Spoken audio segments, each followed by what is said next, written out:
Hello, কী অবস্থা তোমাদের? তো একজন আমাকে কমেন্টে বলছে হাই ব্রো হোয়াটসঅ্যাপ, মানে হামজা আমাকে কমেন্ট করছো HMH যে তোমার WhatsApp, Messenger, imo, TikTok, YouTube মানে কোথায় ভিডিওটা দিছো আজকে যে ভিডিওটা আমি বানাবো। তো আমি তোমাদেরকে একটা জিনিস বলতে চাই, আমি শুধু ইউটিউবে আছি, আমি এখনও ফেসবুক খুলি নাই, যদিও আমার কলেজ শেষ হয়ে গেছে। কারণ হতেছে, মনে করো যে ফেসবুক বানাইছে জুকারবার্গ, তো সেও তার পোলাপাইনে চালাইতে দেয় না ফেসবুক, এতটা অ্যাডিকটিভ। তো ওইটা শোনার পরে আমার ফেসবুক খোলার ইচ্ছে হয়েছে না। তো এখন ঘটনা হচ্ছে, সময় আমার ফেসবুকে যায় না, ইউটিউবে যায়, মানে অন্য দিক দিয়ে যায়, কিন্তু আমি ফেসবুকে নাই। ওই খুলি না তো আর খুলি না, হয়তো ফিউচারে কোনো দরকারে খুলতে হইতে পারে। তো তুমি আমাকে কমেন্ট করছো যে ব্রো একটা হেল্প লাগবে, কাইন্ডলি তুমি ক্লাস 8 বাংলা মিডিয়াম পেজ 31 থেকে 59 একটু ইজিলি এক্সপ্লেন করো, যেহেতু তুমি গান শিখো অ্যান্ড MCQগুলা বলল অনেক উপকার হতে পারে bro, thanks for the support. Okay, তো চলো আমি চলে যাই। এখন মোবাইল লম্বা আছে দেখা ভয় পাও নাই, একটু পরে যে ইউটিউব যেরকম চ্যাপ্টা না, এরকম চ্যাপ্টা সাইজের ভিডিও হয়ে যাবে এই আর 3-4 মিনিট পরে, তাই দেখতে থাকো। ওকে, তো এখানে যদি তুমি তাকাও, তুমি বলছো 31 পেজ থেকে 59 পেজ, মানে এখানে দুইটা অধ্যায় আছে, পদ্মার জলের ঢেউয়ের খেলা আর রূপসাতীরের উজান সুরে। তখন কথা হইতেছে, আমি তোমাকে একটু পরে যে হাতের তালি খালির বিষয়টা, ওটা আমি তোমাকে ভিডিওতে দেখাই দিব, এই স্ক্রিন রেকর্ডার দিয়ে না, মানে ক্যামেরা অন করে দেখাই দিব। তো আজকে আমি পুরোটা রিডিং দিব না, আমি জাস্ট তোমাকে এক্সপ্লেইন করব কি আছে। আমিও জানি না, আমিও প্রথমবারই দেখতেছি। চলো দেখা যাক, 31 পেজে যেতে হবে প্রথমে। তো আমি এসে পড়ছি 31 পেজে। তো প্রথমে আমি দেখবো যে কোথা থেকে কোথা পর্যন্ত, 1 পেজ, 2 পেজ, 3 পেজ। এই যে আমি বুঝছি তুমি এই পার্টটার জন্য আমাকে ভিডিওটা করতে বলছো, এটা একদম ইজি। আমি যেহেতু তবলা বাজাই, এই জিনিসটা আমাকে পরীক্ষাতেও দেখাইতে হয়েছে। তো আমার পরীক্ষা 2টা লেখা, একটা হচ্ছে প্র্যাকটিক্যাল পরীক্ষা, ওইখানে মনে করো তবলা বাজাই দেখাইতো আর এই হাতের তালি খালি দেখাইতো, আর একটা হচ্ছে লিখিত পরীক্ষা, বছরে একটা হয়। তো আমি 3 বছর দিছি, বহু আগে। ওকে, কায়ম চৌধুরী, আচ্ছা 1 পেজ, 2 পেজ, 3, 4, 5, 6, 7, এটা তার একটা শুয়েছে রূপসাতীরের উজান, 7, 8, 9, 10, 11, 12, 13, 14, 15, 16। তো 59 পেজ তুমি দেখতে পারতেছো, এখানে শেষ। ওকে, তো মোটামুটি বড়ই আছে, 1টা 2টা,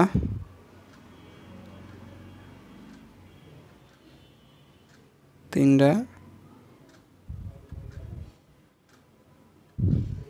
তো টোটাল 4টা গল্পের মতো। এখন দেখো MCQ কী করে আসে। এখন আমি তোমাকে একটা জিনিস বলি, যে আমি যখন স্কুলে পড়তাম, এটা সবার করা উচিত না, এটা করা ঠিকও না, আমি অনেকটা আইলছার মতো ছিলাম। তো আমি কী করতাম, আমি শুধু গল্পটা মনোযোগ দিয়ে পড়তাম, তো এই গল্প থেকে MCQ আর CQ আমি বানাই লাগতাম, মানে সৃজনশীল। কিন্তু উচিত হইতেছে তোমার গাইড দেখে সবগুলো MCQ পড়া, কিন্তু আমি এটা কখনোই করি নাই, আর আমার মনে করো কমন পড়েও যেত। তো চলো একটু শুরু করি। তো পদ্মার জলে ঢেউয়ের খেলা, এখন যদি এটা আমি রিডিং পড়ি তাহলে মনে করো অনেক সময় লেগে যাবে, তাও 1-2 লাইন আগে পড়ি, দেখি কী লিখছে। আগে গল্পটার নামটা বুঝো, পদ্মার জলে ঢেউয়ের খেলা। কারণ পদ্মা নদীর জল, আর জলে তো ঢেউয়ের খেলা হবে, এটা একদম কমন একটা বিষয় হবে। তো কল্পনাতে ভ্রমণ করি, নিজের মনে স্বদেশ ঘুরি, পঞ্চরত্নের কল্পনায় স্বদেশ ঘোরার কার্যক্রম খুব আনন্দের সাথে চলমান আছে। এরই ধারাবাহিকতায় পঞ্চরত্ন এসে পৌঁছেছে পদ্মা তীরের জনপদ রাজশাহীতে। আমার প্রশ্ন হতেছে, এই পঞ্চরত্নটা কি? সেখানে থাকে আকাশের চাচাতো বোন মৃত্তিকা আপু আর রায়হান দুলাভাই। স্টেশনে পঞ্চরত্নকে নিতে এলো আপু আর দুলাভাই। স্টেশন থেকে বাসায় পৌঁছে সকালের নাস্তা খেতে খেতে মৃত্তিকা আপু আর রায়হান ভাই পঞ্চরত্নের বিস্তারিত ভ্রমণ পরিকল্পনা সম্পর্কে জানতে চাইলেন। পরিকল্পনা শুনে তিনি বললেন, আগে রাজশাহী সম্পর্কে তোমাদের একটা ধারণা দিই।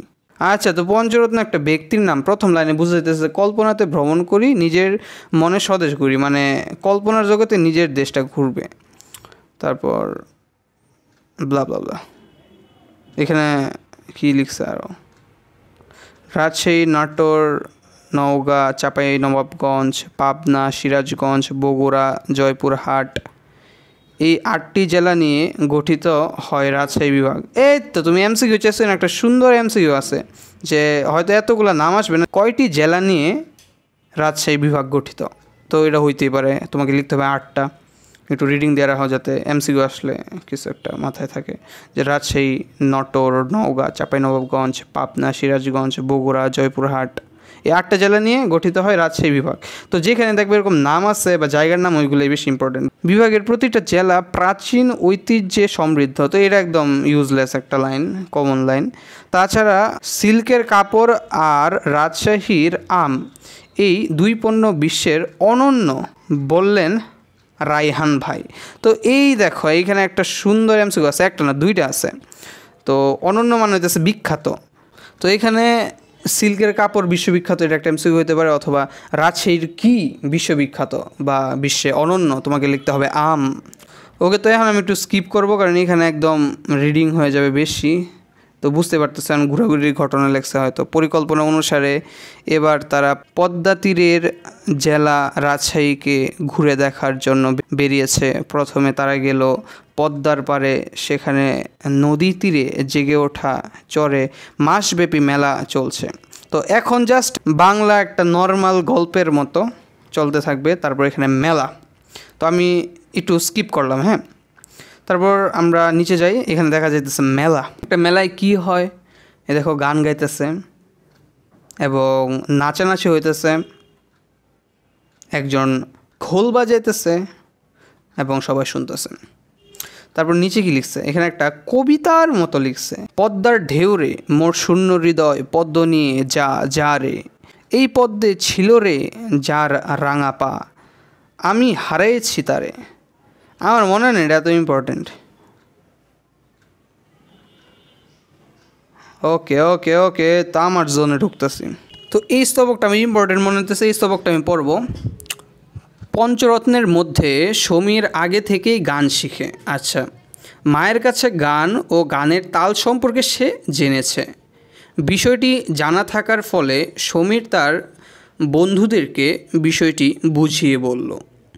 এই যে সবাই মিলে হাততালি দিচ্ছি, নির্দিষ্ট সময় পরে তালির শব্দ করছি, একে বলে তাল, যা আমরা আগের শ্রেণীতে জেনেছি।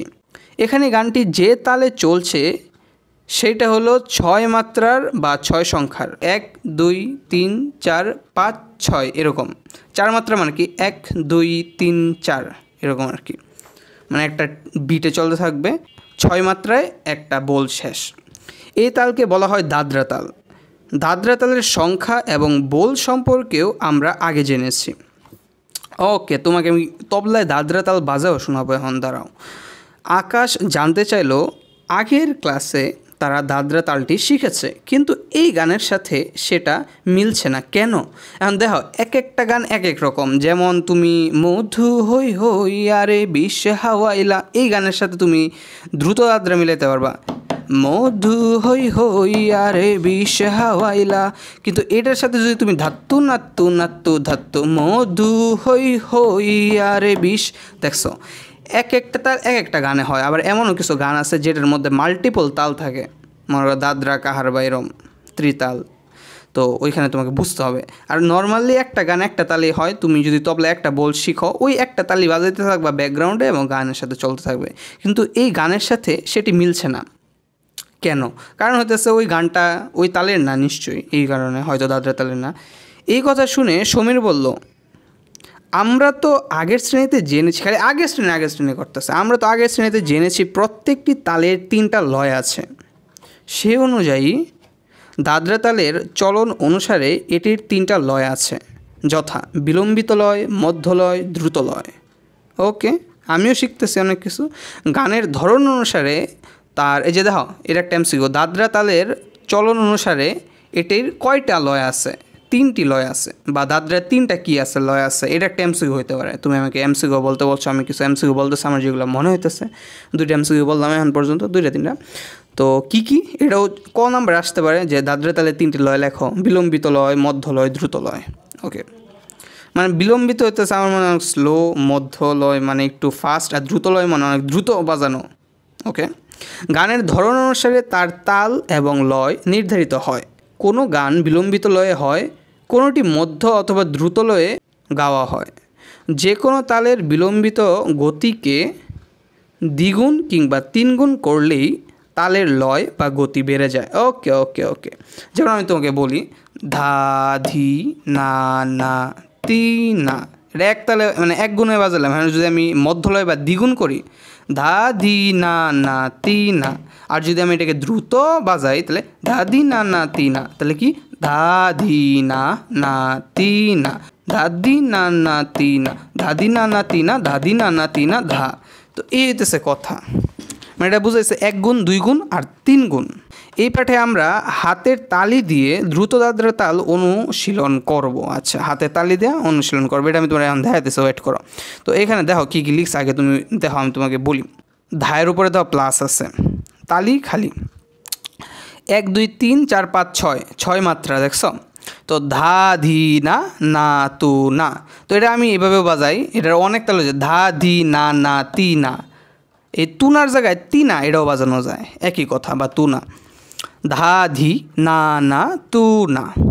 তারপরে তুমি যদি দ্বিতীয় লাইনের দিকে তাকাও, এটা দুই গুণে বাজাইছে। দেখো ধা 1 সেকেন্ডে বাজালে এখন ধা ধি বাজাবে 1 সেকেন্ডে। আগে বাজাইছে প্রথম লাইনে ধা ধি না না তু না, এখন বাজাইছে ধা দি না না তু না, ধা দি না না তু না ধা। আর লাস্টে বাজাইছে হইতেছে ধা দি না না তু না, ধা দি না না তু না ধা। আর আমি তোমার হাতে তালি খালি দেওয়া দেয়। চলো ক্যামেরায় চলে যাই। আচ্ছা দেখো, আমি ক্যামেরার একদম সাইডে চলে আসছি। আমি জানি আমার ক্যামেরা একটু ঘোলা, তাও দেখো আমার ভালো কোয়ালিটির ক্যামেরা নাই। তো এখানে আমি ভাষায় দিতেছি, এখন আমি তোমাকে দেখাই। প্রথমে হাতে দেখাইতেছি, পরে তবলায় বাজায় দেখাইতেছি। এখন তুমি যদি দেখো ধা ধি না না তু না, দেখো প্রথমে ধা একে যেখানে আছে ধায়ের উপরে দেখবে একটা প্লাস দেওয়া আছে। প্লাস মানে কি, তোমাকে তালি দিতে হবে। হ্যাঁ, ধা পরে 2 মাত্রা বাজাবা, ধি না পরে না, ধা একটা গুল আছে, এক ধা ধি না না, 4 নাম্বারটার উপরে হয়তো দেখো একটা মাঝখানে একটার উপরে একটা গুল আছে। গুল মানে কি জানো, যে তালি দিলে প্লাস, আর গুল মানে হইতেছে তুমি তালি দিবা না, ওটা খালি এরকম কিছু। ধা ধি না না তু না ধা। তো কি হলো, এই ধর আমি তোমার হাতে ধাই, এটা প্রথমে একটা হাত তালি দিলা, এটা তালি দিলে এটা ধা হইলো। তারপরে হইতেছে ধি না, দুইবার বাজাইলা, এই 2 আঙ্গুল দিয়ে বাজায়, ধি না পরে না, এই সাইডে দিলে এটা হচ্ছে শূন্য, পরে তু না ধা, এটা এক মাত্রা ধা ধি না না তু না ধা। এখন যদি তুমি 2 গুণে বাজাও তাহলে ধা ধি না না তু না ধা। 3 গুণে বাজাবা ধা দি না না তু না, ধা দি না না তু না ধা। চলো তবলায় দেখাই। তো আমার মুখ দেখে লাভ নাই, তুমি এটা দেখো, এটা আমার ডান হাত, এটা আমার বাম হাত, ক্যামেরা একটু ঘুরিয়ে যায়। হ্যাঁ, তো তুমি যদি দেখো এটা ধা, ধা ধি না না তু না, তো বুঝতে পারতেছো ধা ধি না না তু না। আমি আসলে তু এর জায়গায় তি, একই কথা, তু আর তি একই কথা, ধা ধি না না তি না বা তু না একই কথা। এখন এটা আমি 2 গুণে বাজাই, ধা আগে আমি 1 গুণ 2 গুণ 3 গুণে বাজাই দিচ্ছে। দেখো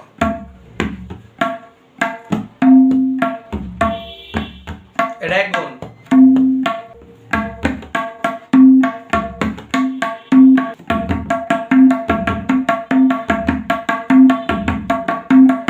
আচ্ছা এখন দাদরা তালের গান আছে, যেমন একটা গান আছে তাহার দাদরা বাজা উল্টা পাল্টা মারছো চাটি শশীকান্ত তুমি দেখছি আসলটাকে করবে মাটি।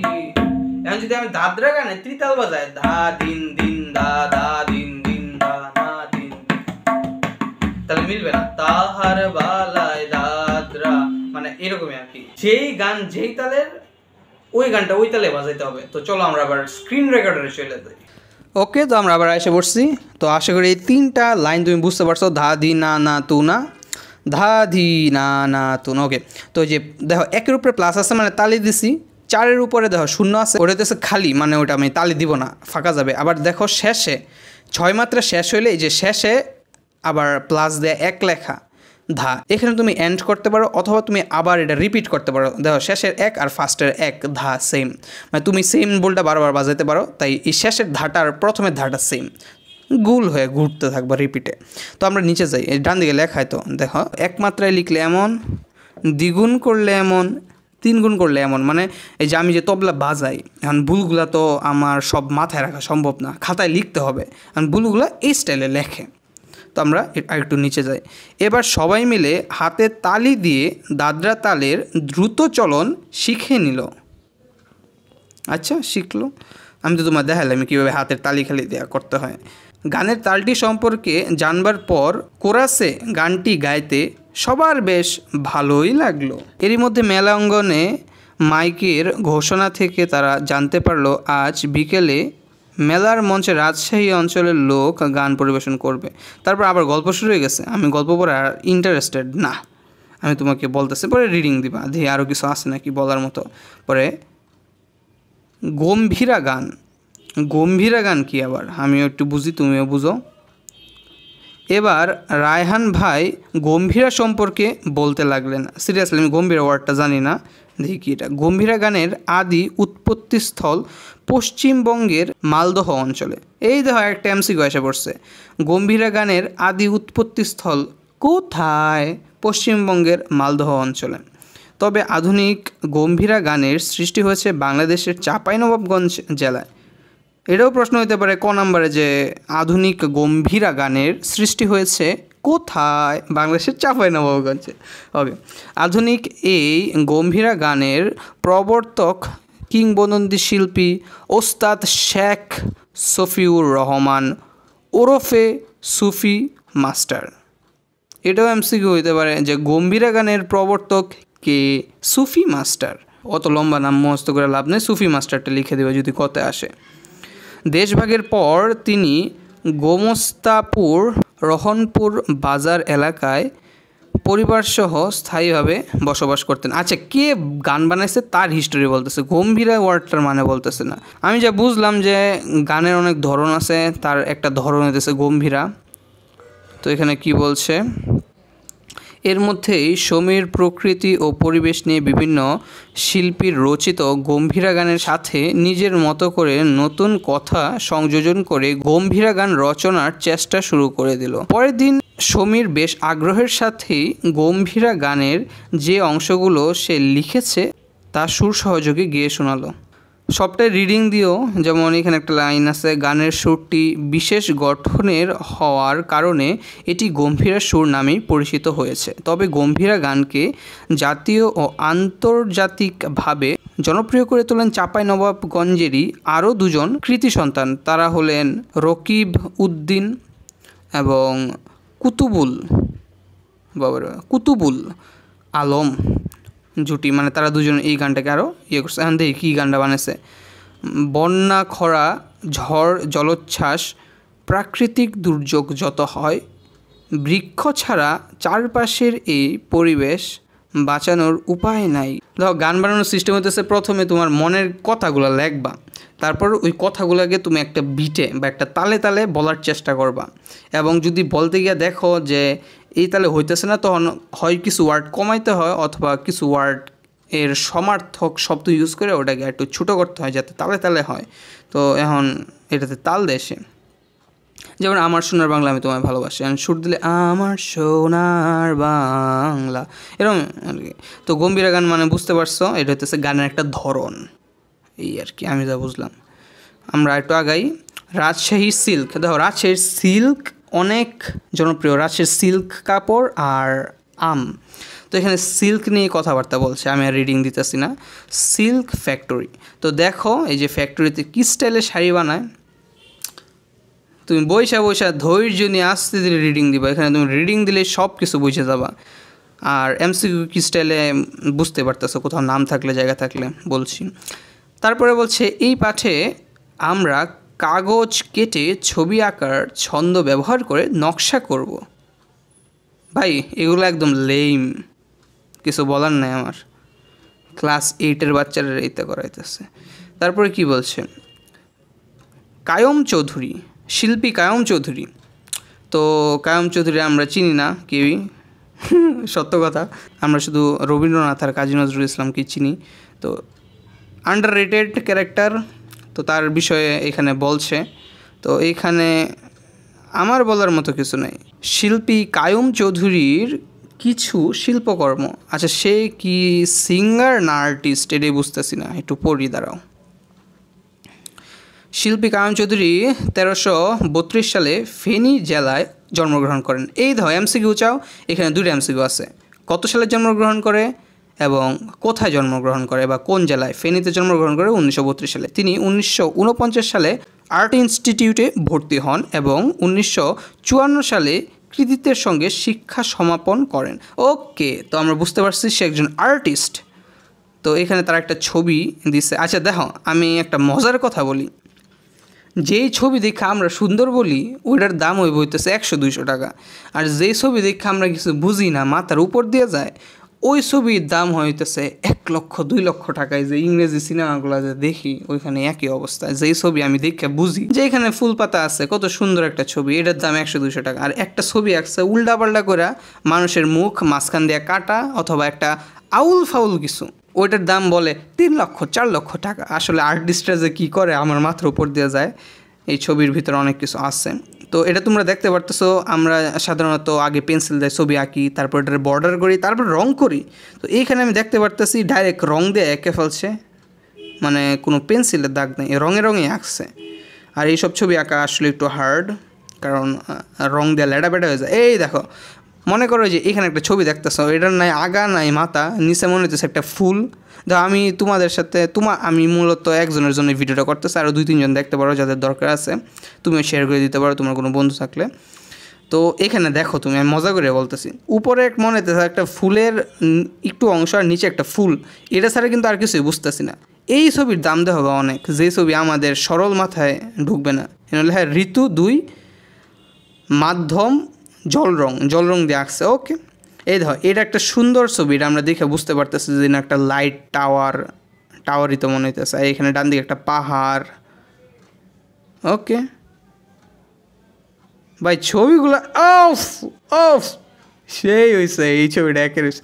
আমি রিডিং পড়তেছি না, কারণ রিডিং তুমি পড়বা। উত্তরা গণভবন 1972 সালে দীঘাপাতিয়া রাজবাড়িটির নাম উত্তরা গণভবন নামকরণ করে প্রধানমন্ত্রীর উত্তরাঞ্চলীয় বাসভবন হিসেবে সংরক্ষণ করা হয়। আমার এটা ইম্পর্টেন্ট মনে হইতেছে না কেন জানি, তাও দেখে রাখো। আমার মাথায় শাল ঢুকে না ভাই, খুব কষ্টে ঢুকাই বারবার পরে ভুলে যায়, আমার শাল ভুলে যায়। আমি সমাজকে এই জন্য অনেক ভয় পেতাম, সমাজ মানে আমার শালটাল মাথায় থাকে না। এই ছবিটা দেখে অনেক ভালো লাগতেছে, মানে একটা বিল্ডিং আছে সেই। ও মাই গুডনেস, সুন্দর হয়েছে। এটা তো আমার অনেকটা মনে হইতেছে যে সত্যিকারের ছবি তুলছে, আর পিছন দিয়ে ব্যাকগ্রাউন্ডে খালি আঁকছে, সামনে একটা সত্যিকারের ছবি তুলে লাগাই দিছে মনে হইতেছে। এটা যদি সে পুরোটাই হাতে কলমে আঁকে, এটা সেই হইতো। আমার মনে হইতেছে কি জানে, যে সামনের ছবিটা আসলে ক্যামেরা দিয়ে তুললা সামনে লাগাই দিচ্ছে, আর পিছনে খালি আর্ট, আমি জানি না। ওকে, সুন্দর ছবি আঁকে। এই অধ্যায়ে আমরা যা করলাম, তো এই অধ্যায়ের মেইন বিষয় হইতেছে তার জীবন নিয়ে কথাবার্তা বলছে। একটু রিডিং দিবা, তুমি যা বুঝবা আমি তাই বুঝবো।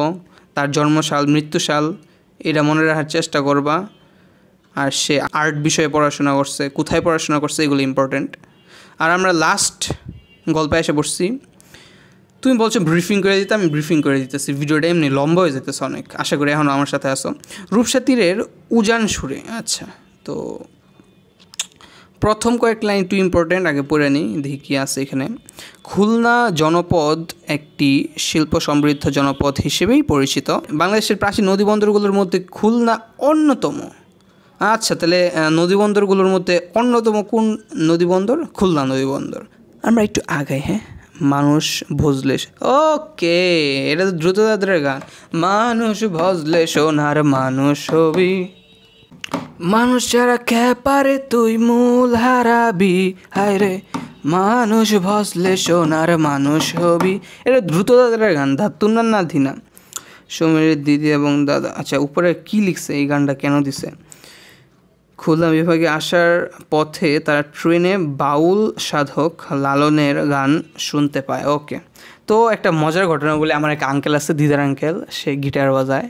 সে আমার প্রথম ওই যে আমার আগের গিটারটা ক্লাস 2-তে কিনে দিয়েছিল, বাচ্চা গিটারটা। তো সে এই গানটা শোনার পরে মাথা টাক করে ফেলছিল। আমি জানি না, আমাকে এক্সপ্লেন করছিল কেন জানি, আমি বাচ্চা ছিলাম। তো এই হইতেছে কথা, একটা গানের ভিতর অনেক কিছু মিনিং থাকে, যারা আর্টিস্ট মানুষ তারা বুঝতে পারে। পটচিত্র, কালীঘাটের পট, চৌকো পট। আচ্ছা, হোয়াট ইজ পট একটু দেখি। পটে আঁকা ছবিকে পটচিত্র বলে। ওকে, এই যে আরেকটা ক নম্বরের প্রশ্ন অথবা এমসিকিউ এসে পড়ছে। ক নম্বরের প্রশ্ন আসতে পারে পটচিত্র কি, তো তোমাকে লিখতে হবে উত্তরে পটে আঁকা ছবি হচ্ছে পটচিত্র। অথবা এমসিকিউ এই স্টাইলে আসতে পারে যে কোথায় আঁকা ছবিকে পটচিত্র বলে, বা পটে আঁকা ছবিকে কি বলে পটচিত্র। ওকে, তো বুঝতে পারলাম। তো এখানে তোমরা দেখতে পারতেছো পটের উপর ছবি আঁকছে। আচ্ছা ভাই, এটা কী করতেছে? আমি হঠাৎ করে দেখা মনে করছি যে একটা মেয়েকে একটা ছেলে কান চুলকাই দিতেছে, কিন্তু তারপর আমি ভালো করে দেখা বুঝলাম মাথার চুল বাইনে দিতেছে, এমন কিছু হইতে পারে। ডান দিকের ছবিটা, এই তো ডান দিকের ছবিটা হইতেছে ইজিপ্ট আছে না, ইজিপ্টে স্টাইলের ছবি থাকে। মানে আমি বুঝি না, মাথার উপর দিয়ে যায় এসব ছবি। আমি স্ক্রল করতেছি, রিডিং দিব না, তুমি রিডিং দিবা, আমি দেখতেছি। ইন্টারেস্টিং কিছু থাকলে আমি বলবো। গাজীর পট, আশা হাতে তাজ মাথে, সোনার খরম পায়, আল্লাহ আল্লাহ বলে গাজী ফকির হইয়া যায়। সুন্দরবন যাইয়া গাজী খুলিলেন কালাম, যত আছে বনের বাঘ জানায় সালাম। ও মাই গড, কবিতা লিখে দিছে। গাজীর মাহাত্ম্যের কথা তুলে ধরার জন্য এই স্তবক বয়ান করা হয়েছে। ওকে, তো গাজী একজন ব্যক্তি, তার মাহাত্ম্যের কথা তুলে ধরার জন্য এই স্তবকটা বয়ান করা হয়েছে। গাজীর বর্ণনা করতে গিয়ে তার পোশাক, মাথায় তাজ, পায়ে সোনার খরমের বর্ণনা করা হয়েছে। ওকে, আমি আর পড়তেছি না, রিডিং দিবা, এগুলা কেইচে রিডিং দিবা, এক টানে রিডিং দিবা এবং সবই বুঝতে পারবা, জটিল কিছু নাই আশা করি। গাজীর পট তৈরির পদ্ধতি, আচ্ছা একটু দেখি। গাজীর পট মূলত জড়ানো নির্দিষ্ট মাপের মোটা কাপড়ের ওপর এই পট আঁকা হয়। ওকে, তো গাজীর পট কোথায় আঁকা হয়? নির্দিষ্ট মাপের মোটা কাপড়ের উপর আঁকা হয়। প্রথমে তেঁতুল বিচিকে, আর আমি যাইতেছি না ভাই, তেঁতুল বিচিকে আগুনে হালকা ভেজে, আমি জীবনে গাজীর পট বানাবো না, তোমার পরীক্ষা, তুমি রিডিং দাও ভাই। আমি একটু নিচে যাই, দেখা যাক। এই যে গাজীর পট দেখতে এরকম হয়, কাপড়ের উপর আঁকা থাকে। এটা তো অনেকটা এরকম হয়েছে না, যে একটা তুমি দেখছো নাকি জানি না, গুল রঙের ডিভাইস থাকে, তারপর ওইটার মধ্যে আগে কাপড়টাকে টাইট করে বাঁধা হয়, এবং তারপর কাপড়ের মধ্যে বিভিন্ন ধরনের সুতা দিয়া, সুই সুতা দিয়া ডিজাইন করে, এরকম কিছু আর কি গাজীর পট। তারপর এগুলো বাসায় টানায় রাখে। পাতা, ফুলসহ বিভিন্ন প্রাকৃতিক উপাদান দিয়ে রং তৈরির পদ্ধতি। লেইম বাইরে বাইরে কেন পড়াইতেছে? বাউল গান জানার জন্য পড়াইতেছে ওকে। তারপর বাউল গান নিয়ে কী বলছে? পরের দিন পঞ্চরত্ন গেল কুষ্টিয়া লালন শাহ এর মাজারে। তারপর লালন শাহের মাজারের এলাকায় প্রবেশ করতে করতে প্রায় বিকেল হয়ে গেছে। সেখানে গিয়ে তারা দেখতে পেল কয়েকজন বাউল হাতে একতারা মন্দিরা নিয়ে লালনের গান পরিবেশন করে চলছে। লালন সঙ্গীত। ওকে ওকে ওকে, এই দেখো গান গাচ্ছে। উফ, মানুষ ভজলে সোনার মানুষ হবি। তো আমরা এসে পড়ছি, এখানে একটা গান দিয়েছে, খাঁচার ভেতর অচিন পাখি। এটা একটা বাউল গান। কেমনে আসে যায়, ধরতে পারলে মনো বেরি দিতাম পাখির পায়। ওকে ওকে ওকে, গানটা আমি পারি না আসলে, শুনছি অনেক কিন্তু কখনো গাই নেই। 55 লাস্ট গল্প তুমি বলছো লালন শাহ ফকির, সেম ওই যে ওই শিল্পীকে নিয়ে যেরকম বলছে, আর্টিস্ট শিল্পী, এখন লালন শাহ ফকিরকে নিয়ে তার বিস্তারিত জীবন বলছে। এখানে আবার সুন্দরবন আসছে, সুন্দরবনের বাঘের, রয়্যাল বেঙ্গল টাইগার শুধু সুন্দরবনেই পাওয়া যায়, কিন্তু সংখ্যা কমতেছে দিনে দিনে। ওকে, তো আমরা নেক্সটে যাই। এই অধ্যায়ে আমরা যা করব, আমি আর নাই ভাই, ওকে, তো আশা করি তোমার একটু হলো লাভ হয়েছে। আজকের ভিডিওটা ভয়ানক লম্বা হয়ে গেছে, কিন্তু লম্বা তো হবেই, একসাথে এতগুলা গল্প বলছি। অন্যবার আমি একটা গল্প করে ভিডিও করি। তো আশা করি পুরো ভিডিওটা দেখছো। যদি দেখা থাকো কমেন্টে বলো, আমি পুরোটা ভিডিও দেখছি। আর তোমাকে থ্যাংক ইউ, আমি তোমার জন্য খালি ভিডিওটা করছি, আর কোনো ব্যক্তি না। যদি তোমার অন্য কোনো ফ্রেন্ড থাকে বা কেউ উপকৃত হও তাহলে দেখো, কিন্তু আমার কথা হইতেছে আমার ভিডিও দেখো মজার জন্য। আর যদি একজনেরও লাভ হয় তুমি কমেন্ট করো, আমি তোমার জন্য ভিডিও বানাবো। তুমি জাস্ট সাবস্ক্রাইব করে দাও। আর আমি ইউটিউবে আসি থাকবো আশা করি। টাটা।